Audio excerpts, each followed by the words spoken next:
Night of the Black Lotus.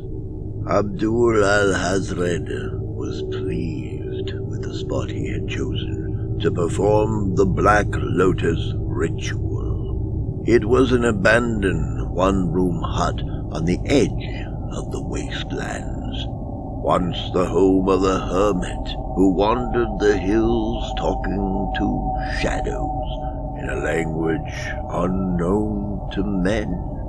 The hermit had disappeared one night during a sandstorm. The hut had a single window facing south, and that too was good omen, for Al-Hazred had glimpsed an ice-bound mountain in a fever dream as a boy, and had known it was in the southernmost reaches. Perhaps now he would see it again.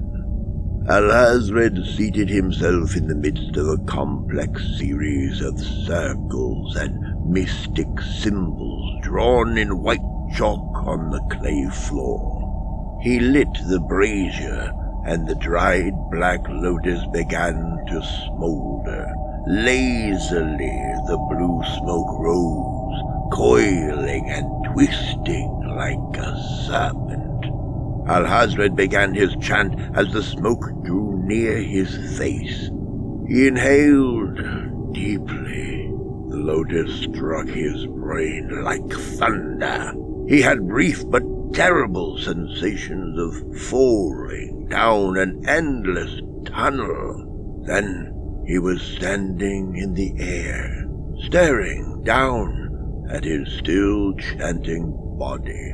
The Ka of Al-Hazred was freed from the cage of flesh. He turned toward the window and could see countless paths leading from it. Al-Hazred's astral form stepped through and began to travel. He flew through nearer astral realms and beheld spirits of the dead and the living, some lost in false bliss, and others lost in equally false torment. Those realms could not hold him, and he probed beyond the nearer realms and glimpsed vortex of time itself. Lean and spectral hounds of Tindalos stalked the vortex. He spoke to some, telling them the time and place to slay his earthly enemies. That vague scent was enough for the hounds. They leapt to find their prey.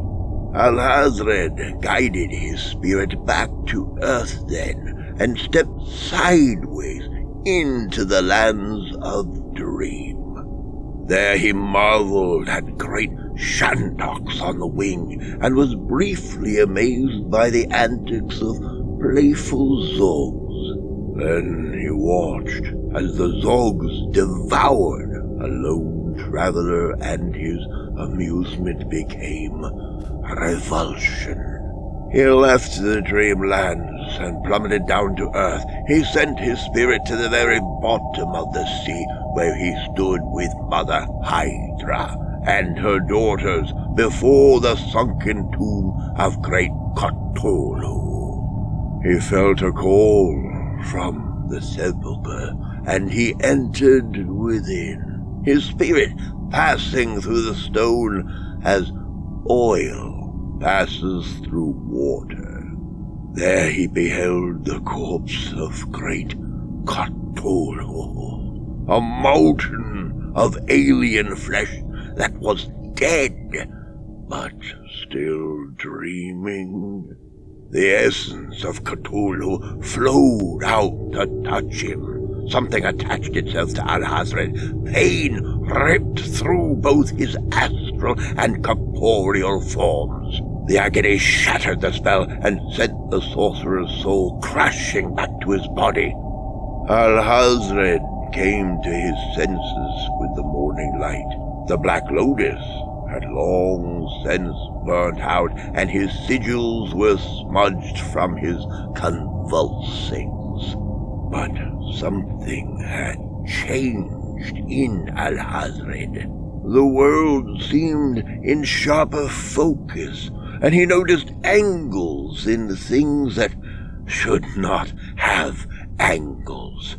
There were other changes, but Alhazred decided it would be best to hide those from curious eyes.